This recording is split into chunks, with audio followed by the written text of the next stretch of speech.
Sadashivasamarambham Shankaracharya Madhyamam Asmadacharya Paryantam Vande Guru Paramparam Shri Jagan Mataram Devim Stitadhi Padmakasanam Hridaya Sagaratitam Gomatim Pranatosmyaham Om.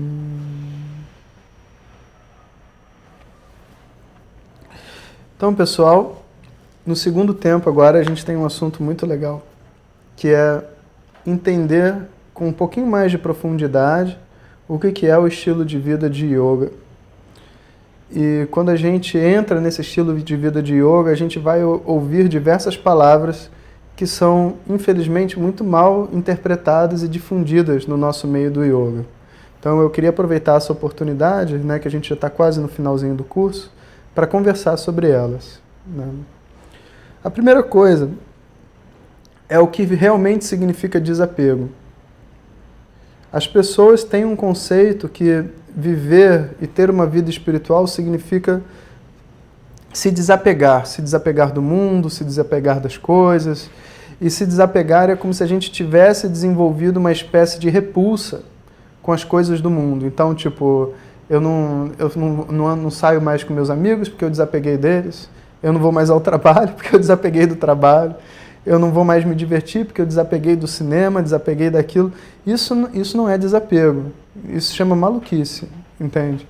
Desapego é uma coisa completamente diferente e que também envolve um certo grau de maluquice. Observa só. Desapego é a minha capacidade de largar as coisas que eu não quero mais na minha vida. Repetindo. Desapego é a minha capacidade de largar as coisas que eu não quero mais na minha vida. E não de largar aquilo que eu quero. Largar aquilo que eu quero é maluquice. Largar o que eu não quero é algo a ser conquistado. E quantas coisas na nossa vida a gente não quer, mas não tem capacidade de largar? Quantas coisas? Né? E por isso que essa palavra desapego é muito relevante do ponto de vista de um estudo espiritual. Porque eu preciso criar uma identidade e uma força na minha personalidade capaz de viver a vida que eu gostaria de viver. E não estar no meu corpo vivendo a vida de um personagem secundário do meu próprio filme. Né? Eu estou andando, aí eu vou dizer, o que eu quero fazer? Eu vou perguntar para o meu pai. E quando é que você vai parar de perguntar para o seu pai e vai decidir você o que você vai fazer? Não, depende do meu marido, depende da minha esposa, depende do fulano, depende do ciclano. Ok, mas e a sua vida, a sua decisão? E a sua capacidade de ver o que é bom para você, de decidir o rumo onde a sua vida vai levar? Quando que você vai tomar para si essas rédeas? Né? Quando você toma para si essas rédeas e assume a responsabilidade pelo seu próprio desenvolvimento, em vez de ficar jogando essa responsabilidade para fora, é dito que essa pessoa tem desapego. Porque ela é capaz, ela ganhou a capacidade de largar as coisas que ela não quer mais. Junto com esse desapego tem também o que é chamado de viveka, uma capacidade de discriminação, que nesse momento eu nem estou fazendo uma distinção. Desapego significa eu tenho que ter a capacidade de discriminar o que é bom para mim e o que não é, e junto com essa capacidade largar aquilo que não é bom. Isso chama desapego. Isso se chama uma vida saudável também. Né? Então, muito dos exercícios que são feitos do ponto de vista cognitivo, social, asanas, pranayama, visualizações e etc., é só para que a gente consiga ser inteiro de novo e consiga ter a impressão, pelo menos a impressão, de que a gente está no controle da nossa vida ali, decidindo o que a gente vai fazer. Que a gente não está no controle é fato, entende? Mas descartar esse livre-arbítrio totalmente não vai ajudar. Né? Eu tenho que ter o meu mínimo de livre-arbítrio para seguir minha vida, para tomar minhas decisões e tudo mais. Mesmo que eu erre, mesmo que eu não esteja no controle. A minha parte eu tenho que fazer. E daí vem então um segundo conceito, chamado de Karma Yoga. E que as pessoas em geral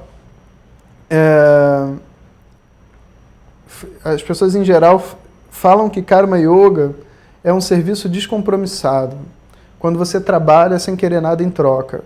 Atenção, perigo. Né? Trabalhar sem querer nada em troca, entende? Não é um trabalho. Observa. Estou trabalhando sem querer nada em troca, entende? Então por que você está trabalhando? Para estar ali com soma, então você quer algo em troca. Não, mas não é isso, é porque eu quero meu desenvolvimento espiritual. Então você quer algo em troca. Experimenta fazer alguma coisa sem querer nada em troca, veja se é possível. Mesmo que seja a sua satisfação pessoal de estar fazendo aquela atividade que você gosta. Existe uma troca. A ideia de que eu estou fazendo uma coisa sem receber nada em troca, ela não é para ser vista nesse ângulo. Ela é para ser vista num ângulo muito mais amplo. Uma mãe cuida de um filho sem esperar nada em troca. Por quê? Porque ela tem que cuidar, né? Ela vai dedicar a sua vida a ele, e talvez você possa até dizer, cuidaram dela e ela está agora cuidando do próximo. Ok, tem algum tipo de troca, mas a mente dela não está focada nessa troca. Esse tipo de relacionamento e tudo mais é muito saudável que a gente não queira nada em troca, porque senão não é possível a gente se relacionar de uma forma verdadeira. Agora, quando eu faço um trabalho, esse trabalho naturalmente deve ser recompensado pela a própria sociedade, pela natureza. Isso é uma regra básica de sobrevivência, porque enquanto eu estou aqui dando aula, eu não tenho que me preocupar que tem alguém cozinhando, porque a gente está numa sociedade. Quando eu sair daqui, eu posso ir num restaurante e comer. E quando eu chegar no restaurante para comer, vão cobrar pela minha comida. Eles não vão falar, comida devia ser de graça para todo mundo, coma aqui, né? Sente-se aqui, você quer mais um batata noisette? Está aqui de graça para você. Não vão falar. Cada batata noisette é R$ 4,70, né? Para você adicionar no seu prato. Tipo, o relacionamento das pessoas não é esse. Onde que se criou a ideia de que se eu trabalho sem ganhar nada em troca, eu evoluo espiritualmente? Não é verdadeiro. Muito pelo contrário. É um mecanismo de manipulação de pessoas. E na Índia a gente vê muito isso. Ashrams são construídos por pessoas que não tem nada a ver com aquele professor, mas eles vão lá e ficam trabalhando 6 meses. Ok, pode ter algo que a gente ganhe ao trabalhar e ao conviver com essas pessoas. Tá tudo bem, a gente não está discutindo isso. Mas isso não é Karma Yoga. Se você for na Gita, onde tem a definição de Karma Yoga vai estar definido da seguinte maneira: eu executo a minha ação oferecendo ela a Deus, a Ishvara, e eu recebo os frutos da ação como se viessem dele também. Eu sou capaz de perceber quando eu estou vivendo a minha vida e trabalhando e cuidando dos meus filhos, e, enfim, em todas as trocas que existam, que eu não estou nas rédeas do que está acontecendo. Eu tenho a consciência de que eu faço uma pequena parte dentro dessa história. Não sou eu que vou decidir para onde, sei lá, o meu filho vai querer estudar na faculdade. Ele é uma pessoa livre, e por mais que ele tenha nascido de mim, ele vai ter uma história para seguir, ele tem os karmas dele, a minha parte é uma pequena parte dentro da história dele. Aí eu vou no trabalho, aí vamos supor, eu sou professor de yoga, então, poxa, eu vou fazer o meu melhor, mas os alunos não estão se desenvolvendo. Não é para ficar desesperado. Porque a responsabilidade de desenvolver os alunos nas posturas é de Ishvara, não é sua. Ele que criou o corpo, ele criou os tendões, ele criou as coisas do jeito que são, criou o yoga e te deu algum conhecimento. Então, o meu objetivo na aula é passar da melhor forma possível aquilo que eu sei. E entregar essa ação numa ordem. E não ficar segurando a expectativa por algum resultado como se eu fosse responsável por ele. Karma Yoga é a minha capacidade de apreciar a ordem de Ishvara quando eu executo a minha ação. Então é como se eu estivesse fazendo um ritual cada dia. Eu vou cozinhar, eu estou fazendo um ritual. Eu estou lidando com os meus pais, eu estou fazendo um ritual. Como assim? Assim. É algo muito maior do que eu, a felicidade deles. Eu gostaria que eles fossem muito felizes, mas eles têm os problemas deles.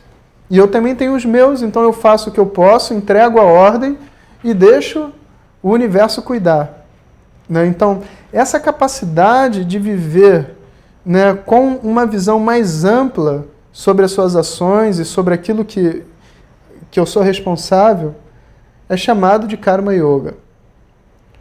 E na hora que o resultado vem, eu também vou ter a mesma atitude. Eu não vou receber o resultado como sendo, porque eu, né? Por que eu sou assim? Por que aquilo é assado? Não, ok. Estamos no mundo permeados por uma ordem de karma, por uma ordem de ação e reação.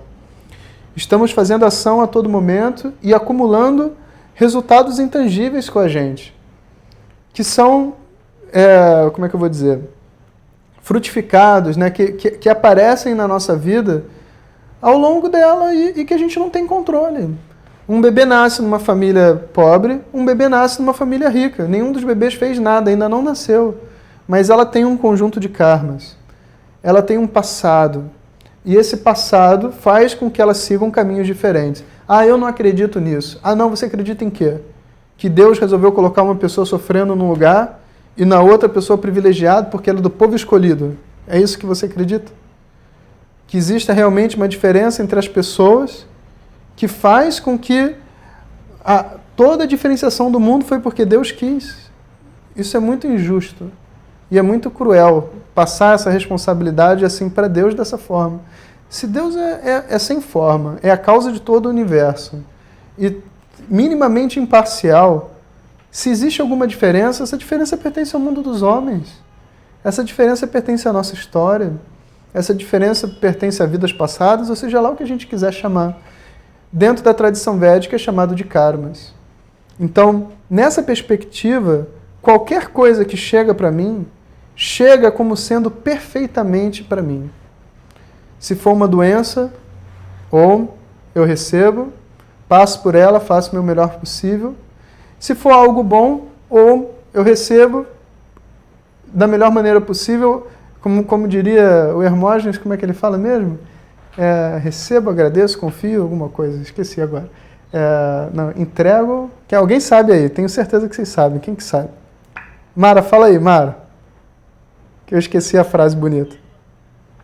Entrego, confio, aceito e agradeço, acho que é isso. Tá aí, entrego, confio, aceito e agradeço, chegou para mim, né, eu não vou ficar nesse processo de lamentação, porque o mundo é assim, porque o mundo é assado. 70 anos de idade reclamando como é que é o mundo. É assim desde que eu nasci. As pessoas são assim desde que nascemos. Ninguém mudou. Se você olha os textos dos Vedas e tudo mais, é o povo com a mesma ignorância, brigando por coisas ridículas, e com ciúmes, e com inveja, e com não sei o quê. Está na hora de virar a mesa. Né? Eu vou virar a mesa agora e vou falar, ok, o mundo é para ser assim, eu não sou responsável por ele, estou aqui por pouco tempo, entrego, confio, aceito e agradeço, bola para frente. Né? Isso se chama Karma Yoga. Né? Então, Karma Yoga é essa capacidade de ver a minha vida numa perspectiva maior. Né? Só que, de alguma maneira, a gente ficou com esse conceito que Karma Yoga é trabalhar de graça. E ainda por cima quer que o professor trabalhe de graça. Isso é um absurdo. O conhecimento, gente, não tem preço. Vou dizer isso para vocês. Conhecimento não tem preço. Conhecimento é dado de uma pessoa para outra. Ninguém pode pagar por esse conhecimento. Mas todo mundo que está estudando e está trabalhando são pessoas normais e que têm hora. Eles têm a sua hora tem um preço. Né? Você vai estar lidando com as pessoas, você está dedicando a sua vida. E você tem filho para criar, tem que comer, tem que fazer um monte de coisa, tem que estudar, tem que se aprimorar. Né? Atenção, professor de yoga. Se você estiver ouvindo esse vídeo, é professor de yoga, por favor, cobre pelas suas aulas. Não cobrar por aula de yoga não está certo. Não ajuda nem você e muito menos ao aluno, que não cria uma atitude de valorização. Quanto que você gasta numa bolsa da Vitor Hugo, Poliana? Tem que ligar o som. Olha, uma bolsa da Vitor Hugo deve estar pelo menos uns R$500 por baixo. Né? Aí você pede para a pessoa pagar R$50 uma aula de yoga, ela acha caro. Uma aula, R$50, é caro. Entende? Isso se chama que dentro dela, Lakshmi está desbalanceada. Lakshmi é essa energia do dinheiro, do recurso. Né? Não é capaz de valorizar a si mesmo. A valorização está externa. Né? Então, eu gasto mais com os outros do que comigo mesmo. Realmente, não tem como. Então faz parte desse processo de estudar e de se conhecer, se valorizar, né? E ver o estudo como um investimento também, um investimento próprio. Isso é muito importante, né? Enfim. Mas eu não vou estressar muito nesse ponto não, porque senão daqui a pouco vão estar dizendo que eu estou, como é que se diz? Vendendo yoga, não sei o quê, pedindo dinheiro. Não estou pedindo dinheiro para ninguém. O curso é de graça, está aí no YouTube livre para todos, né? E estou muito feliz por isso, tá? Então, vamos continuar. Então a gente falou sobre Karma Yoga, a gente falou sobre desapego, né? Aí tem uma coisa muito interessante. Algumas pessoas falam assim, não, mas por que você tem que ser vegetariano? Né? As pessoas falam, olha só, não é uma questão de que você tem que ser vegetariano. Eu vou contar uma pegadinha que o Silvio Santos fez há um tempo atrás, muito legal. É uma das que eu gosto de pegadinha, mas essa em especial é assim, ó, é uma caixa de madeira com um buraco exatamente do tamanho de uma linguiça e que ele joga a linguiça para fora da caixa, né? Fica uma pessoa da produção lá dentro. Aí vem uma senhora assim, né, no supermercado, aí tem lá o Ivo Holanda, né, acho que é Ivo Holanda o nome do cara, com uma bandejinha de linguiça calabresa super temperada e gostosa, né? Aí ele fala assim, senhora aceita uma linguiça, tá ótima, maravilhosa, não sei o que lá, a mulher vai e come. Comeu, gostou, porque a coisa é bem feita. Aí ele fala, você leva uma linguiça? Leva já, ela é fresquinha, a gente faz na hora para você, né? Aí, muito bem. Aí a mulher, eu quero sim. Aí ela, olha só, é rápido, você vai ver só. Aí de trás do balcão ele tira um porquinho vivo, e põe dentro da caixa. Pum. Quando põe dentro da caixa, o que é isso, meu senhor? O que você está fazendo? Não, é fresquinha, vai sair agora. Aí lá de dentro liga um barulhinho de máquina e começa a jogar a linguiça assim para fora do buraco, né? As pessoas ficam desesperadas. Todo mundo quer comer, mas ninguém quer encarar a morte do porquinho. Ninguém quer encarar. A minha avó tinha uma galinha. A vizinha tinha uma galinha. Pergunta se ela comia a galinha dela. Não. Quando ela queria comer a galinha, o que eles faziam? Eles trocam a galinha. Então um pega a galinha, dá para o vizinho pega a dele, porque senão eles não vão conseguir comer. Porque dentro de nós, como seres humanos, existe uma sensibilidade com os animais também. E é óbvio, ninguém quer se ver, né, sofrendo, com dor, machucado.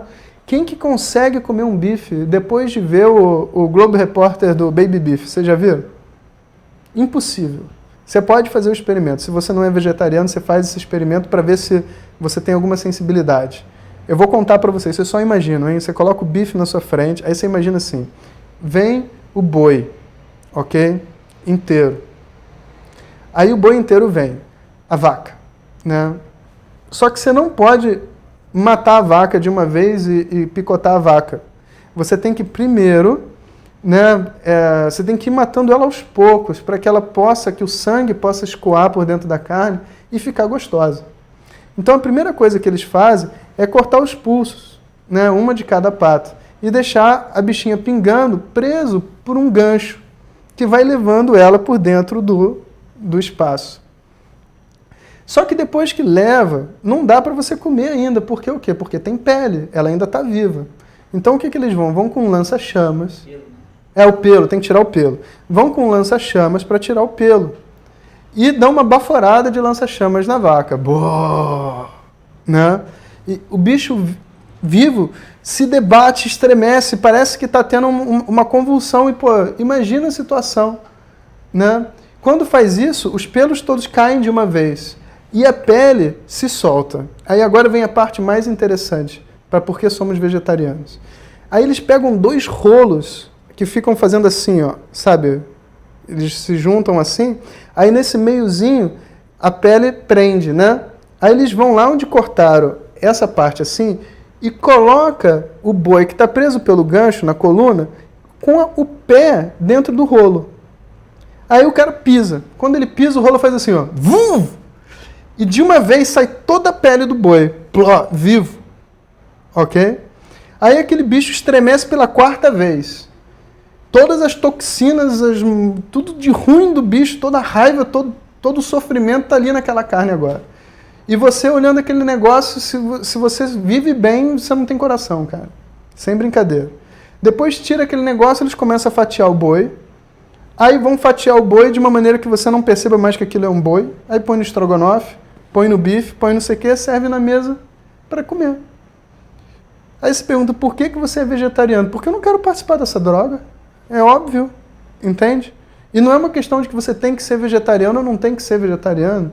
É a mesma coisa de ser contra a corrupção, contra as pessoas que roubam, contra tudo de ruim que pode ter dentro da nossa sociedade.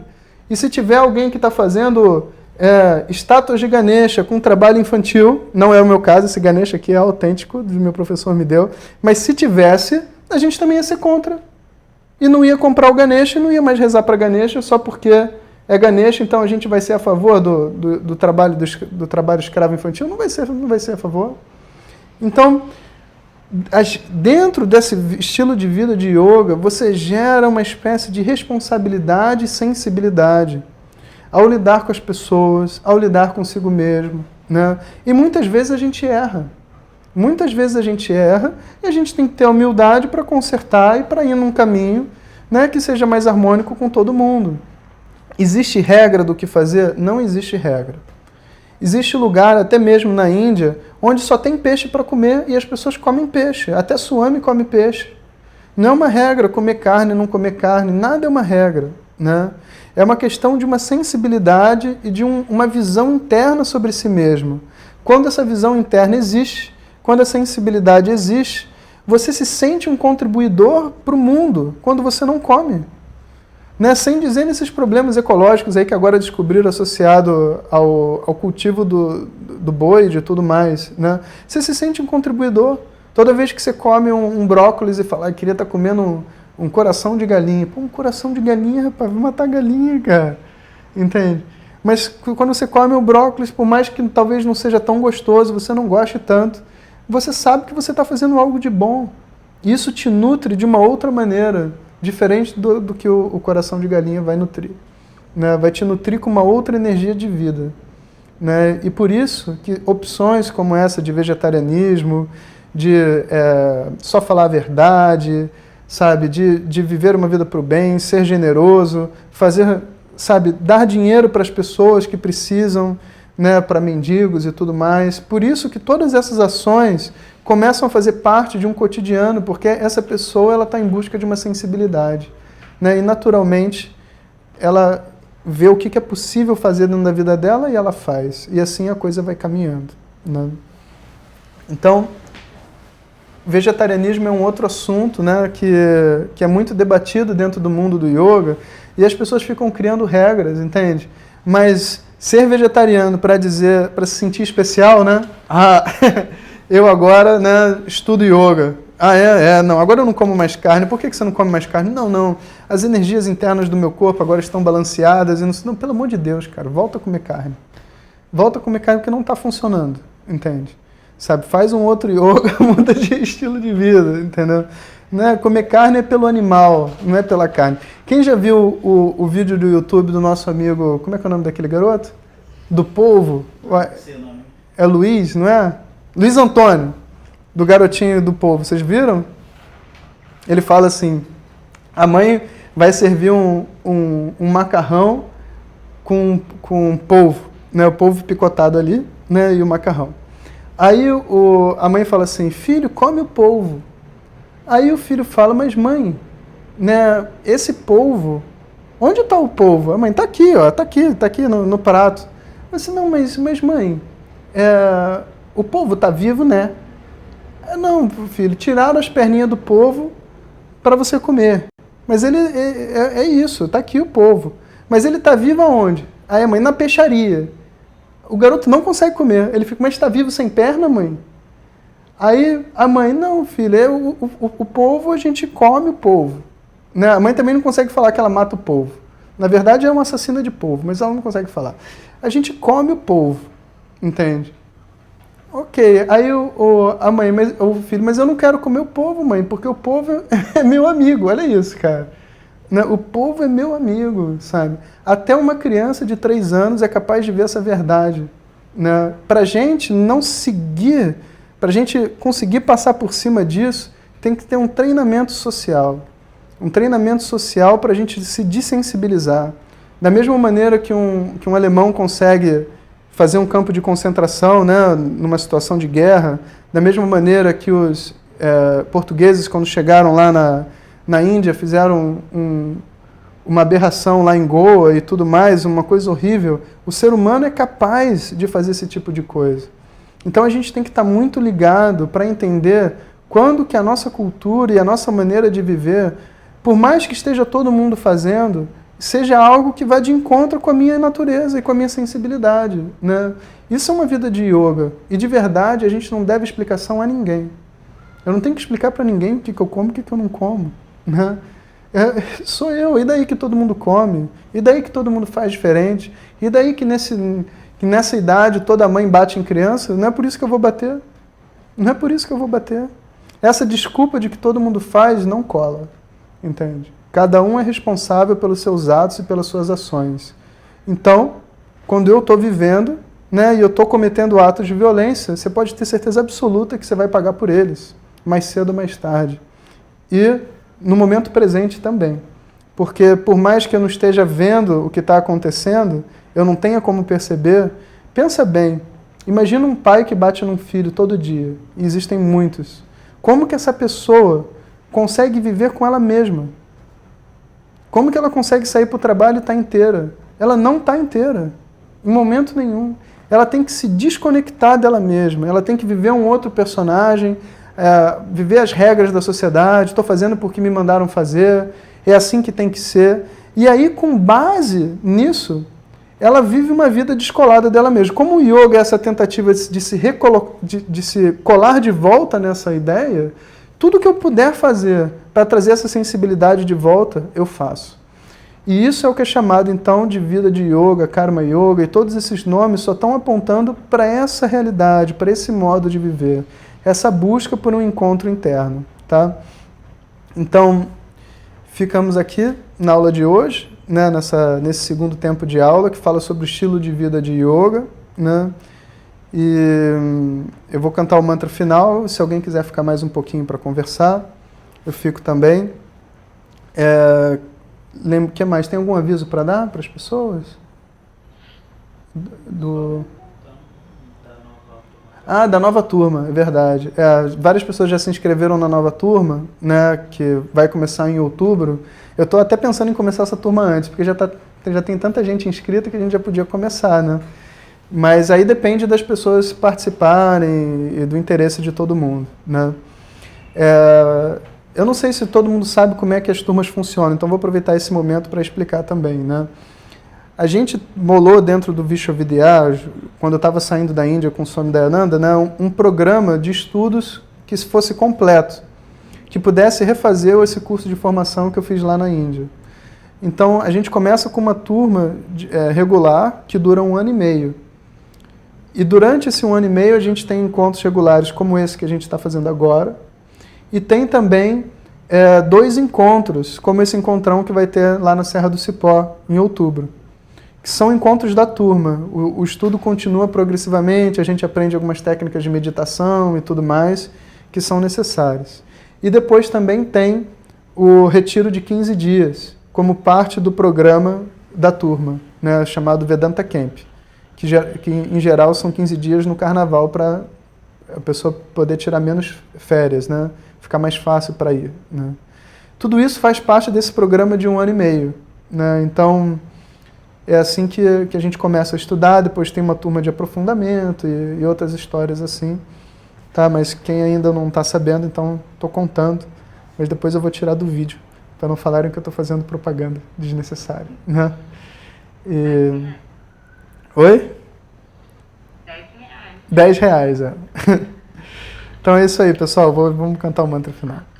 Om Shanti Shanti Shanti.